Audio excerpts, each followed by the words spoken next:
আসসালামু আলাইকুম প্রিয় দর্শক, আরে কিচেনে আপনাদের স্বাগত। বরাবরের মতো আবারও চলে আসলাম নতুন আরেকটি রেসিপি নিয়ে। আজ আমরা তৈরি করে দেখাবো পাউন্ড কেক রেসিপি। তো চলুন কথা না বাড়িয়ে তৈরি করা যাক। প্রথমে আমরা শুকনো ইনগ্রেডিয়েন্টসগুলো নিয়ে নিচ্ছি। এখানে আমি 2 কাপ ময়দা নিয়ে নিচ্ছি, 1/4 কাপ পাউডার মিল্ক নিয়ে নিচ্ছি, 1 টেবিল স্পুন কর্নফ্লাওয়ার নিয়ে নিচ্ছি, 1 টিস্পুন বেকিং পাউডার দিয়ে দিচ্ছি সামান্য লবণ। এবার এগুলো চেলে নেব। বেকারিতে দেখবেন এক ধরনের বাদাম দেওয়া কেক, সেই কেকটাই আজ আমরা শেয়ার করব। এবার এগুলো এক সাইডে রেখে দেব। এখানে আমি 5টি ডিম নিয়েছি, 1 কাপ সুগার বা চিনি দিয়ে দিচ্ছি, 1 টিস্পুন ভ্যানিলা এসেন্স দিয়ে দিচ্ছি। এবার বিট করে নেব। এটা ফোম করার কোনো দরকার নেই, জাস্ট চিনিটা গলে যাওয়া পর্যন্ত বিট করব।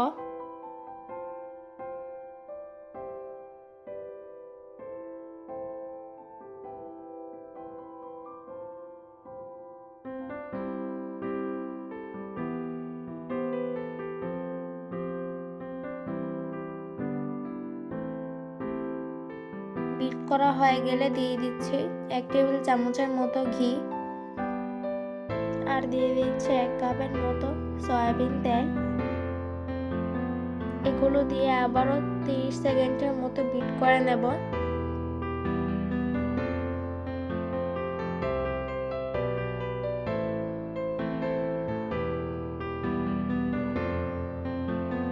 এবার শুকনো ইনগ্রেডিয়েন্টসগুলো দিয়ে দিচ্ছি। এবার এগুলো মিশিয়ে নেব।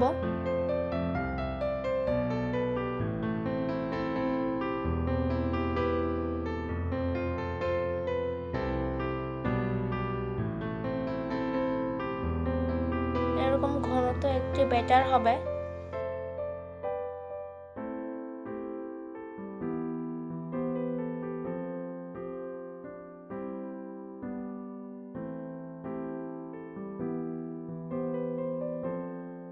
এখানে আমি একটি 10 ইঞ্চি সাইজের একটি মোল্ড নিয়েছি। এবার ব্যাটারটা কেকের মোল্ডে ঢেলে নিচ্ছি।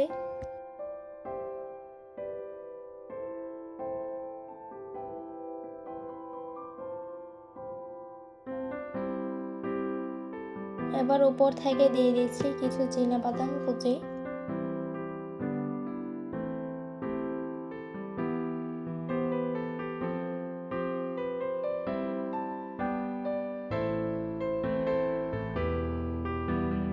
কেকটা আমি ওভেনে বেক করে নেব।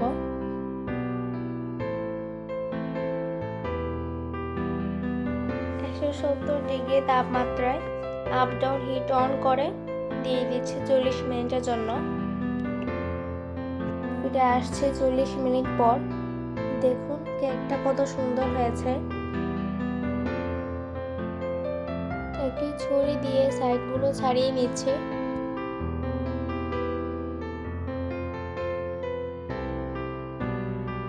এবার কেকটা ডিমোল্ড করে নেব।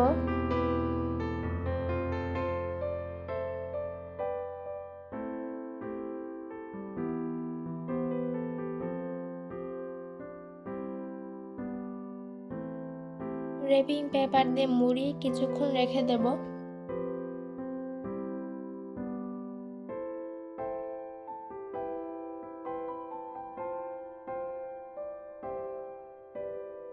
কেকটা ঠান্ডা হলে র্যাপিং পেপারটা উঠিয়ে নিচ্ছি।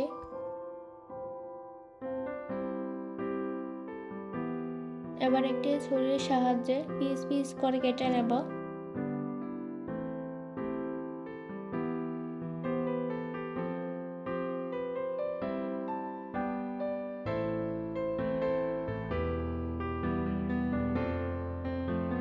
দেখুন কেকটা কতটা সফট হয়েছে। ভিডিওটি যদি ভালো লাগে প্লিজ লাইক এবং সাবস্ক্রাইব করে দিবেন। আসসালামু আলাইকুম।